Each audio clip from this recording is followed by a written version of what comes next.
Welcome back to the Dean Obeidallah Show. Right now, very happy to welcome back on the show Delia Ramirez, a Democratic member of the House, serving in the 3rd Congressional District in Illinois, serves on the Committee on Homeland Security and Veterans Affairs. Representative Ramirez, nice to see you. Thanks so much for making time. Thanks for having me, Dean. So let's start with a positive thing, a good thing. National Hispanic American Heritage Month just began. It's September 15th to October 15th. What is the significance of it to you and to the community? Yeah. I mean, first of all, let me say to you that I'm one of the people that say we shouldn't be celebrating Black History Month or Hispanic Heritage Month. We should find ways to celebrate our communities every day Sure. because our communities are contributing every day. But in absence of that, I'm grateful that we do have a month to do that.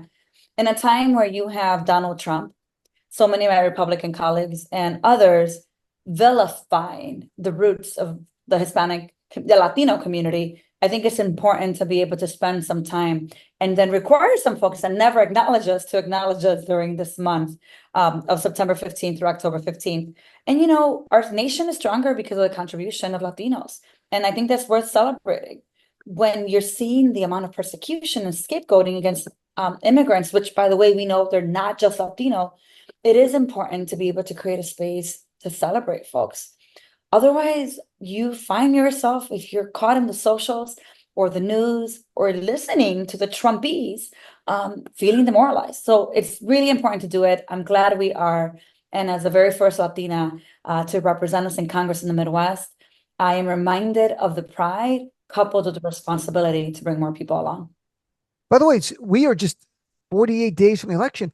What can you share about the Latino community? I know you can't say for the whole country, but what are you seeing online with organizations like Vote a Latino and other ones that you Yeah, see in their work? Is there a level of enthusiasm, excitement? Have things changed since Vice President Harris became the nominee? I think that what is very, very clear for everyone, including, unfortunately, the orange guy, is that Latinos are going to play a pretty vital role in this election, and that Latinos are not automatic votes for either party. We are expecting that who wants our vote, the candidate who wants our vote, is someone that's going to speak to us. It's going to have a history of standing with us, and it's going to bring others, validators along that actually can demonstrate the evidence of their commitment to our community, which is very similar to the commitment and the expectation of others, right? That understand that we care deeply about the economy, that we care deeply about education, about purchasing a home, being able to do so, and certainly issues like immigration, healthcare, climate are also important. This idea that we only care about immigration, by the way, it's an important issue. Sure. But if when you talk to Latinos in polling, you see that it actually ends up being the fifth or sixth issue. In part, if you ask them, is neither party has done anything about immigration. We're going to focus on the things we think they can be doing right Hmm. now. And economy certainly is one of them. So I think that this precise moment, there is some excitement, but there is a responsibility. Latinos, in my opinion, could be voting in droves for Vice President Kamala Harris, but we have to show them that we're listening to them. We have to invest in them. We have to do the work of the digital and the media. And we certainly have to make sure that we're talking to them one-on-one and recognizing that we could be doing a lot more for them and that we have to put them front and center. And it's interesting, the issues you mentioned. Last week, I had on Juan Periano, the CEO of LULAC, and we talked about those issues again and how immigration is important. Although sometimes it's not on the top list, it intersects in the community. Like you live in a mixed status family. I mean, your husband's a dreamer.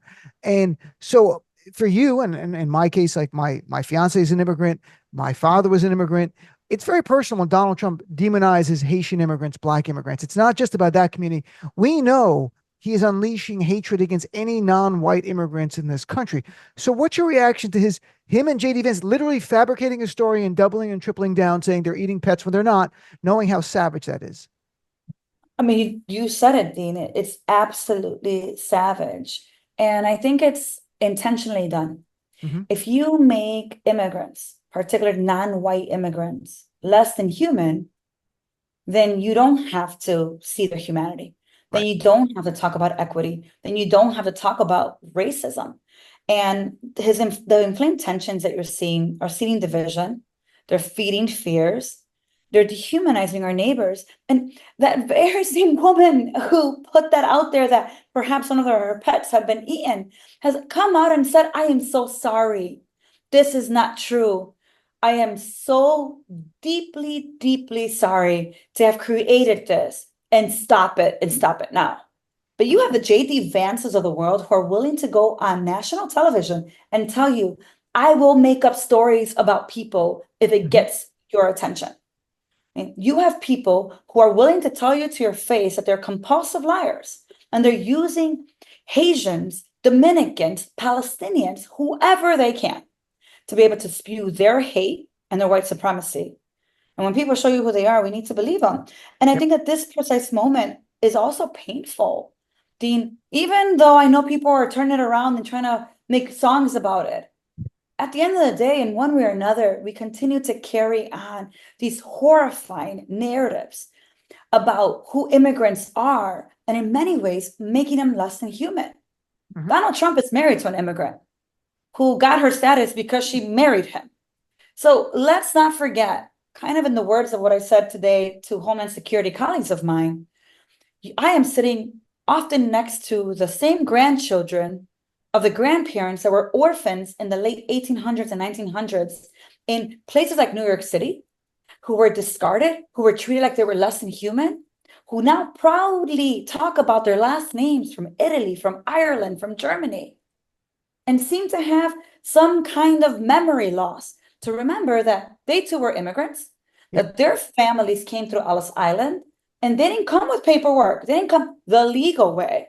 The border reality was a different one. So I think it's really important for us to call the BS, call out the hate, and demand and expect more from people that want our vote. And I think that in this precise moment, you have the Marjorie Taylor Greens, you have the JD Vances of the world, and you have the Donald Trumps, and they're multiplying, using every possible way to dehumanize people because they're not white. It's on some level, there might be something more alarming about JD Vance and Donald Trump, and perhaps the age is why, because he'll be with us. I don't wish anyone ill. It's not about that. The reality is he's what, 39, 40, and Trump is 78. JD Vance is the future of that party, and that's very alarming for all of us, that how this guy, he's a little smarter than Trump and more dangerous. So, Representative, yesterday there was a Senate hearing. Dick Durbin, the senator from your state, chaired it, and it was about hate, about dealing with hate, anti-Semitism, anti-Arab bigotry, anti-Muslim bigotry, hate incidences, and added Senator John Kennedy, the Republican of Louisiana, accused my friend Maya Berry, who I know for a long time, the executive director of the Arab American Institute, of saying, he didn't say, like, do you support Hamas? He goes, you support Hamas, right? You support Hezbollah. And even when she would say no, he goes, why won't you say you don't? Like, she just said, I don't. But the outrageous thing, they're there for about domestic issues, about hate crimes. And there he is accusing her, because she's Arab and Muslim heritage. She's a Muslim faith, but Arab heritage, that somehow we all support the terrorists. And Dick Durbin, the senator, did a very nice job pushing back and giving her a chance to respond. But I can't believe this is actually happening in the halls of the Senate today in this world. Dana, I can, because I work with these people. I can tell you that they do. And it's really unfortunate. I was joking that it doesn't matter how thick lotion I use, there's no much such thing as thickening your skin enough to be able to handle the hate that you see. Yesterday was supposed to be an opportunity to recognize the pain of our communities, right? Particularly the Palestinian community. And what it ended up becoming was a taken off course by members of Congress who themselves have spewed hateful rhetoric and dehumanizing Muslim witnesses in a hearing that was about being accountable as elected officials in spewing that same hate. And it was horrifying. It was painful. And the reality is that Senate Republicans ignored Hanan Shaheen, Wadia's mother, Wadia, the little 6-year-old boy that was stabbed to death 26 times because he was Palestinian by his landlord. The mother wearing all black, still mourning the loss of her little baby boy, sat in a room dehumanizing herself, her community, and the honor of her child. And to me, the idea that they refused to even say his name. Mhm. Marjorie loves to bring names to State of the Unions, but they couldn't say Wadia Fayumi once, and treat Maya Berry like she was a terrorist. Mhm. It's just disgusting to me. It's infuriating, and I think that it was important for people to see front and center the reality and the hate that we have right now in this Congress by the very same people that make an oath, that take an oath to protect Americans in this country. And I think that in this moment, we have to change that narrative in Congress. Right. We have to stop the erasure, right? The anti-Palestinian rhetoric and the Islamophobic hate, while we also, of course, rightfully address issues of anti-Semitism. But yesterday, there was no real conversation about what's happening to Palestinians. There wasn't real conversation about what's happening to the Muslim community, the Arab community. It was just another jab to not be seen and not to be heard. As has been documented by an organization like CARE, in the end of last year, we had the most hate crimes and hate instances reported by our community ever, worse than after 9/11. And that was because of the backlash from what Hamas did.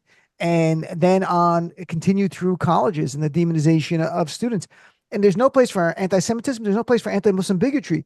We agree on this. On the right, Lindsey Graham was upset they were even talking about anti-Arab or anti-Muslim bigotry. In his opening statement, he said we should only be talking about anti-Semitism. No, we should talk about hate against every minority community.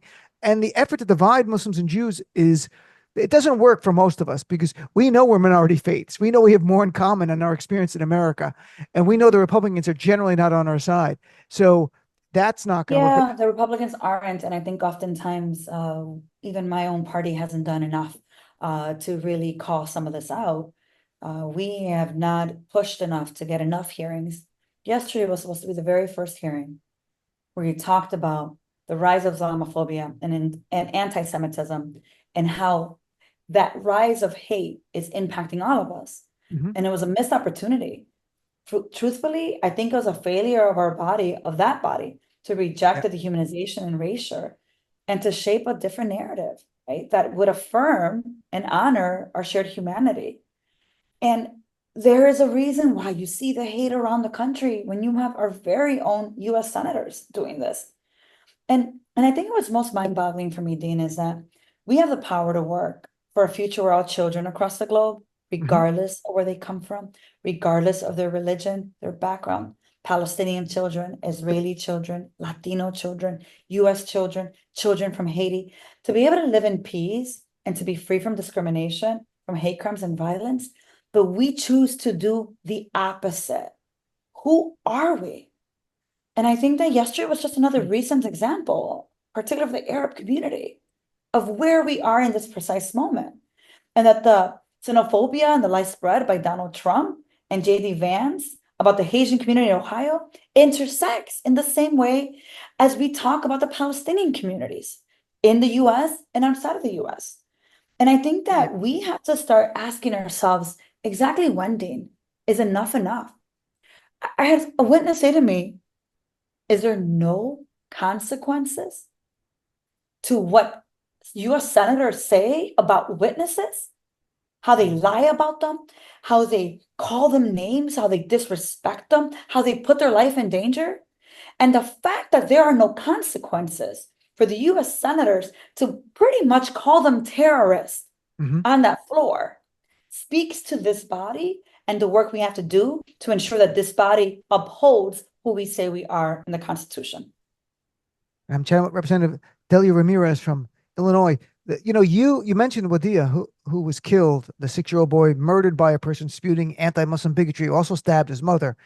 That you've been trying to get a congressional resolution to honor him, and you recently reintroduced that. Could you share a little bit about your motivation? Like, why do you want to do this, and what do you hope the message is? Being in a moment and a time and a place where we dehumanize Palestinians, where we dehumanize people because of their race, their ethnicity, their gender. It is so important for us to have a place and a resolution that actually honors, first of all, who Wadia Fayumi was, who he means to us, his own life, which has not been acknowledged in this body. And I think also a resolution that condemns the hatred that created that moment, that lost that life. And so the Wadia resolution is an opportunity to honor his life while also rejecting the humanizing rhetoric that fuels the hate and that can incite violence, and how much of that often comes from elected officials and from the media. And so that resolution is pretty simple. It's saying that the safety and the well-being, the peace of communities is interconnected, and that if we're going to honor Wadia's life and those lost as a result of hate and bigotry, we have to do a couple things. Recognize the incredible rise of anti-Palestinian, anti-Arab, Islamophobic, and anti-Semitic discrimination since October 7th, and that we have to pass the laws that address Islamophobia, address anti-Semitism, and all forms of bigotry. And it's pretty simple. We should be able to pass this with unanimous consent, which is after what we saw yesterday. I certainly hope that in the Senate, we're able to pass this as quickly as possible and certainly bring it to the House for a vote. Very much so. You talk about the bigotry of the right. There's a subtle thing going on in terms of their bigotry, and it's the House funding bill. And they want to attach the SAVE Act to it, which would require proof of citizenship to register to vote, even though it's been illegal for decades in America to vote if you're not a citizen. So again, it's not a real issue. It's a messaging thing that Donald Trump wants from them. And I saw that. I'm not sure if they're going to bring it to a vote today or not. I saw Speaker Johnson doesn't have the votes. He might have the votes. Is there anything you can share about, first of all, what's going on just with the continuing resolution and keeping the government open? And then if you wanted to comment on this, again, it's just more demonization that somehow immigrants are voting illegally when they're not citizens and they can't vote. It's illegal to vote already. It's a crime. Republicans hate themselves. Tell you why. 99% of them are children of immigrants. Right. One or two of the ones that I serve with are actually immigrants.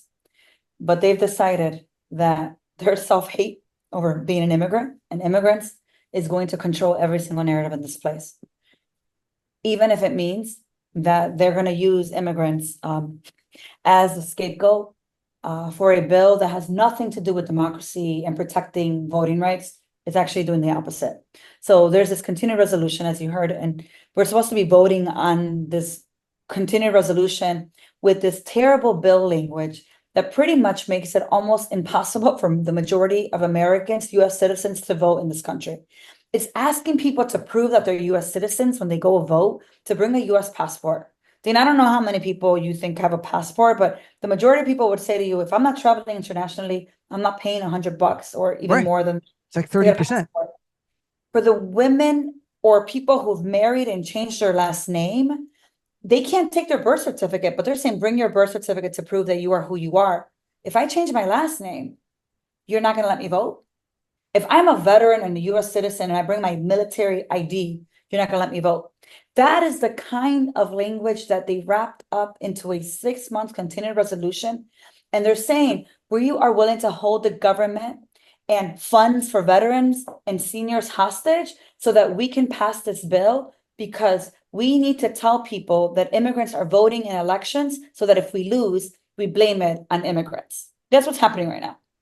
I don't think he has the votes. I'm thinking mostly because people don't want to vote for a 6-month resolution on his side, right? They're saying you should continue resolutions are a quick stopgap measure for a week or two, not 6 months. But Speaker Johnson's going to do what Speaker Johnson does, which apparently is like the new norm here. Throw stuff on the board and hope they pass. Let me get ridiculed. Let me get humiliated. Let me go back and say that I tried to do what I tried to do, and then I'll bring a clean CR. That's what I think is going to happen, but we'll see, because wasting tax dollars here apparently is what they want to do, which is putting in stupid resolutions that won't go anywhere. It used to be Republican speakers would never bring votes to the floor if they didn't have the votes. Kevin McCarthy changed that because he can't count.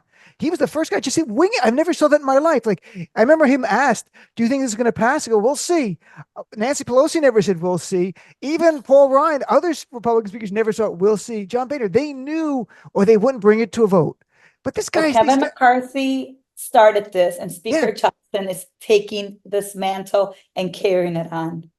It's no governance. It's a joke. The whole thing is that's why we have to win the House. They're not serious about this. Let them be in the minority. They're so much better than the minority because they don't have to do anything. They go on Fox News and Newsmax, and that's it. That's what they want to do. They really just want to be celebrities.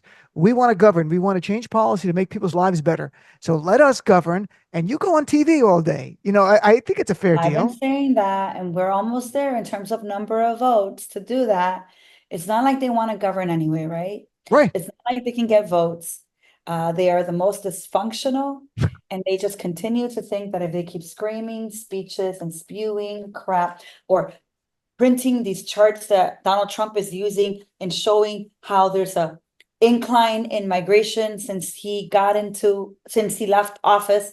And then I asked myself, do people even read these damn charts? Today in Homeland Security, they brought that chart, the same chart that supposedly he sleeps with, right? The chart says that the lowest point for migration through the border was in 2020, about April 2020. And then they said, well, they didn't say April 2020 because that was too obvious for them, right? They would have to read a little more. Right. But it said that when Trump left office, we had the lowest number of people crossing the border. And they put the marker on April 2020, when you and I both know he left January 2021. And when you looked at the chart and you looked at the numbers, January 2021, the number of people had quadrupled from that day. So when we called them out on it and they looked at the chart, like, oh, I guess I hadn't seen the dates and the years. My bad. I mean, that's some common sense. You read just a quick chart, and we saw it from across the room that they were wrong. But here's the point that I'm making. They don't care that they're wrong, that they're sometimes not reading, that they're spewing lies, that they're going on national television telling you, if I have to make up lies so that you can hear me, I'm going to do it. They don't care that they're married to immigrants, right? Or children of immigrants, the way JD Vance is married to a woman who's Indian American. They don't care about any of that. Or that Melania is an immigrant herself. None of that matters to them, because what matters is spewing hate while quoting scripture. And that, to me, is the greatest sense of hypocrisy. The idea of hating for Jesus doesn't really make sense to any of us, but that's what they do. I've called them out on that. They hate. I was on cable news. I said it once. A Republican got really mad at me. I go, you have to stop hating for Jesus, because that's not what Jesus was about. So love your neighbor as you love yourself. Is that what I heard first? I was hungry and you fed me. You were a stranger, I welcomed you in. These famous passages from Matthew, which are beautiful.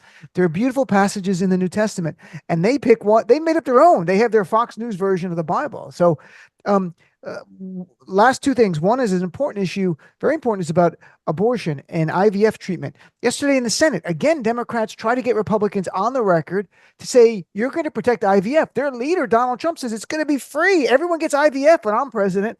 Well, they voted, except for two of them. All other Republicans voted against it here. And I mean, how concerning is this? And to me, it tells us their goal really is to allow states to chip away at IVF protection. What is your take on it? I mean, first, I think he said fertilization, right?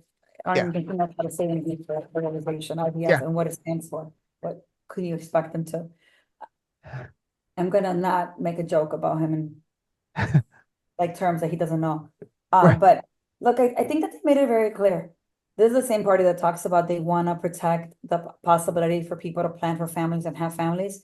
And at the very same time, they are literally making it impossible for women like me, Dean, someone that has had some painful experiences, miscarriage after miscarriage. And they're saying that I don't deserve to be a mother.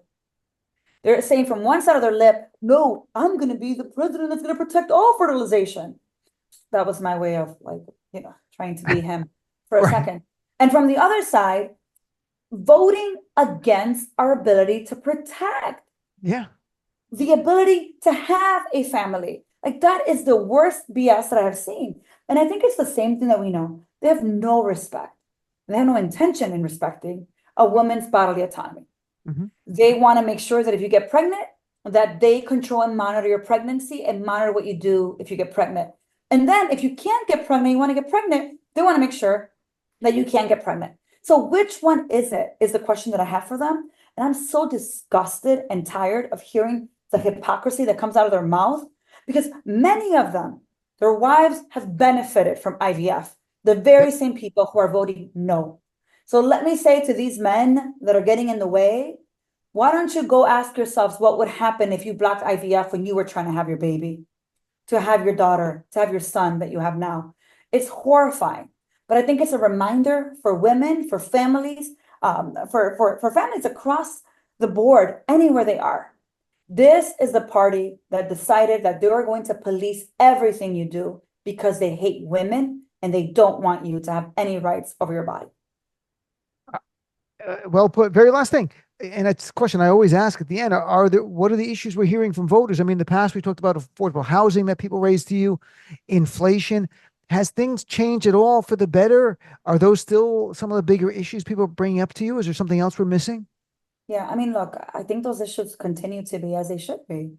And people can't buy a house. They're struggling. People are trying to figure out how to cover property taxes and also cover the cost of utility. They're struggling. People are asking themselves, how many jobs can one work and not see their children? Because, the wages are not going up, but the expenses are. Right. And you're saying, yeah, some prices have gone down. In some cases, some states have cut down some grocery tax, but that 1% still doesn't mean that I'm not paying $200 for basic food for 4 days. I know. These are all the issues that are front and center for people. And I think that if we actually continue and work and double down on campaigning for working families, we would find that people would see us understanding them and fighting for them. Because the reality is, these are the bread and butter issues that keep people and families up at night. It's also the idea that for many people, I do want to have a family. And I may not be able to. Not because my family doesn't want to, not because the science is not there, technology, but two things. Republicans don't think I deserve to be a mother. And secondly, I can't afford it. And so I think there's a lot of these issues that are so front and center, which is why, Dean, you'll hear me often say, this Congress oftentimes is very removed from the experiences of day-to-day people. I go grocery shopping. I don't come from a lot of money. Right. And my husband's still undocumented. My mother is now living on Social Security, and she makes $50 too much to be able to be eligible for Medicaid. I know what it's like to get a call from my mother that same week of the DNC crying and asking me, how come I can't have health care?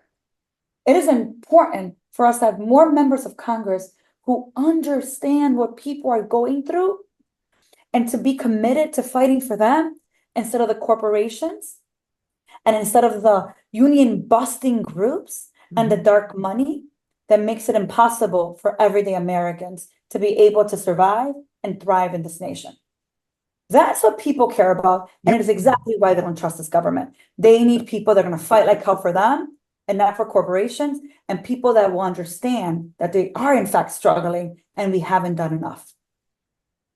People want their lives to be better, and for themselves and their family and their children and their grandchildren. And it comes down to that often. It's not these big highfalutin debates about issues and constitutional provisions. It's real life. So Representative Ramirez, I appreciate all your time. It was great chatting with you. Keep up the great work. You're a great progressive fighter.